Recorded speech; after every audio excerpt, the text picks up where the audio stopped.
Hey gang, and welcome back. These videos are brought to you by Card Conduit, the best place to sell your unused collection fast and easily. 401 Games, Canada's top shop for all your hobby and TCG needs. Dragon Shield, the strongest sleeves for your strongest decks. Moxfield, the easiest way to store and share your deck lists. And Foil Armor, flatten your foils fast. Max wins the die roll and starts us off. He draws and plays a tapped Dreamer Cascade. Mathieu's got a Swamp, and pays 1 for a Basilisk Collar. Arja plays a tapped Commercial District, which enters tapped, and surveils him 1. He puts the card to his graveyard. I play a Plains and live the dream with a turn 1 Soul Ring. Max has a Plains, and casts Incubation Druid. Mathieu plays a Swamp, and brings out his own 2-drop with a Reassembling Skeleton. Arja's got a Brushland, and takes 1 for tapping it for white, and uses it to cast Sid, Free Flyer Pilot. I just play a Mountain, and then pay a red and a white for Kolodin, my commander. Max has got a Forest, which then allows him to tap out for Yuna. He ships it after that. Mathieu drops a Vault of Whisperers, and then pays for a Brotherhood's Regalia, and passes after that resolves. Arja plays Rootbound Crag for turn, and pays 3 mana for Professional Facebreaker. He then hits Max with his Flying Sid, and makes a treasure token from the Breaker, and passes. I've got a Plains, and then tap out for Knight Paladin. As it comes in, it deals 4 to each of my opponents. It also becomes animated and gains haste, and as I go to combat, I swing the Paladin at Matt. He decides not to block after realizing it has trample, and takes the hit. Max plays an untapped Prairie Stream, and then pays 4 for a Fathom Mage. He then uses mana from Yuna to help cast a Gyre Sage, which in turn comes in with 2 +1/+1 counters. This triggers the Mage's Evolve ability, adding a +1/+1 counter to it, and drawing Max a card. He passes after that. Mathieu plays a Swamp, big surprise, and then pays 4 mana for Vincent Valentine. He passes after that. Arja has a tapped Game Trail, and he goes straight to combat. He swings Sid at Max because he is flying, and the Facebreaker goes at me because I only have 1 blocker and it has Menace. We both take the hits, with Arja making 2 more treasures. He then uses 2 of them to cast Fighter Class, and goes to find one of his favorite modern cards with a Colossal Hammer. He puts it to hand, and passes after that. My main phase has a Horde Hauler coming in, and it gains haste and animates itself because of Kolodin. I then tap my commander to crew up the Knight Paladin, and I go to combat. I swing the Paladin at Max, and Arja gets the Horde Hauler, and they both take their hits. With the Horde Hauler connecting, I get to make treasure tokens equal to the amount of artifacts that player has, with Arja having 3, so I make 3 treasures. I pass after that. Max draws and has a Port Town. He casts Inexorable Tide, and then taps Yuna and the Incubation Druid to cast Together Forever. He adds a counter to the Fathom Mage and the Gyre Sage from the Frill Fight trigger, and draws a card from the Mage. And then as Together Forever comes in, gets the Support trigger, and adds another counter onto the Incubation Druid, and another one onto the Gyre Sage from the trigger. He then taps the Gyre Sage and uses some of his floating mana for Crystalline Crawler, proliferating again. Max passes after he finishes proliferating. Mathieu draws and plays a tapped Bajuka Bog, exiling Arja's non-existent graveyard. He then gears up Vincent with the Brotherhood Regalia, and going to combat, he swings Vincent at Max for 2. Arja's turn has a Scavenger Grounds coming in, and Sid's first ability allows him to cast the Colossal Hammer for 0 mana, once again proving Final Fantasy VII Sid is the best Sid. If I'm wrong, let me know in the comments below which Sid is your favorite and from what game. Arja then casts Cloud, who comes in and gets to free equip the hammer onto himself. Going to combat, Sid goes at Max, the Facebreaker goes at Mathieu, and Cloud goes at me.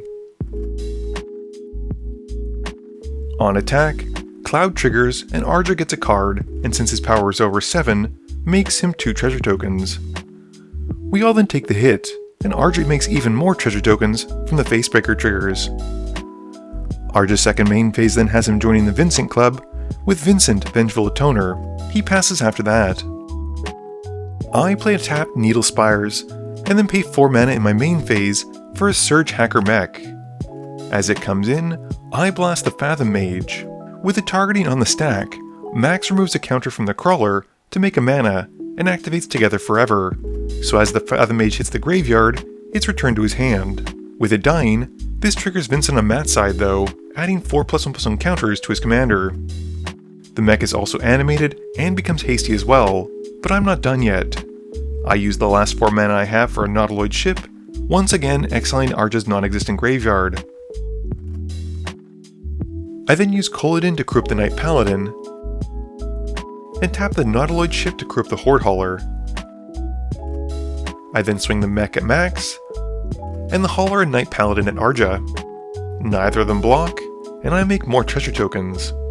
I then pass, and during my end step, before the vehicles stop becoming creatures, Mathieu casts a Vraska's Fall. We're all forced to sacrifice a creature and gain a poison counter. With Vincent seeing all the creatures hitting the graveyard, he gains their power and +1/+1 counters for a total of 8. Max is feeling pretty good about poison counters being introduced into the game, and he draws for turn. He recasts the Fathom Mage, and follows up with an Evolution Sage, getting an inexorable Tide trigger, and proliferating.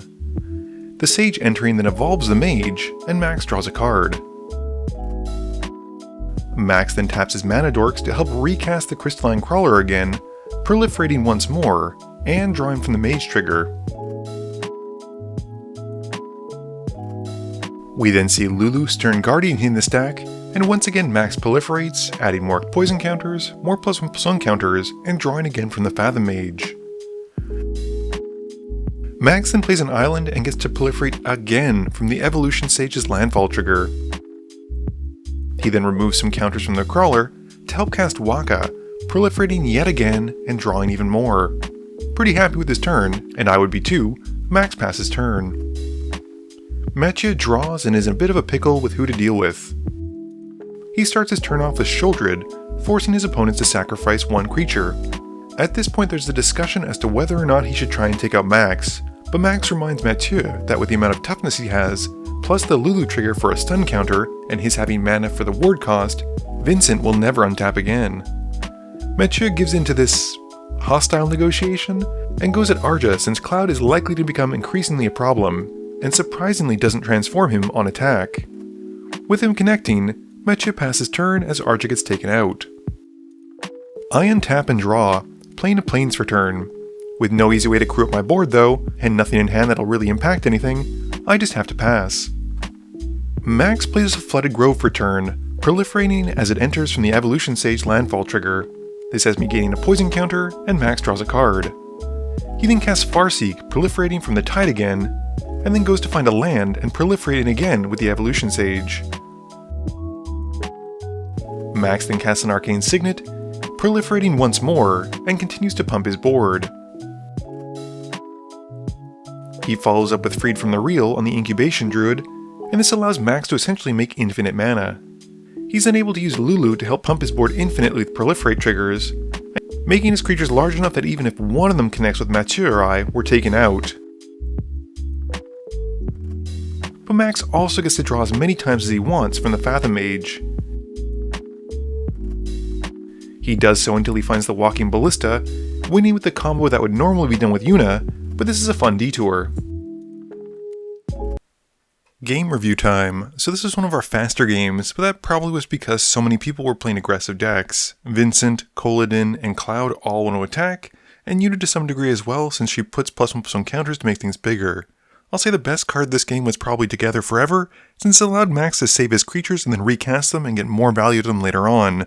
That Fathom Mage drew him so many cards, even if you don't include the combo in the end. And it was also cool of my patron to send me the Kolodin deck. I've been playing Greasefang so much that I've really gotten used to that being the only vehicle deck I can play, but it's cool to see different variants and different ways that vehicles can really shine. This deck felt extremely explosive, and I had a lot of fun. This video wouldn't be possible without the help from my sponsors, but it definitely wouldn't be possible without the help from you, the viewers, and my patrons. So I just want to say thank you for watching, and to remember, friends are just opponents you haven't eliminated yet.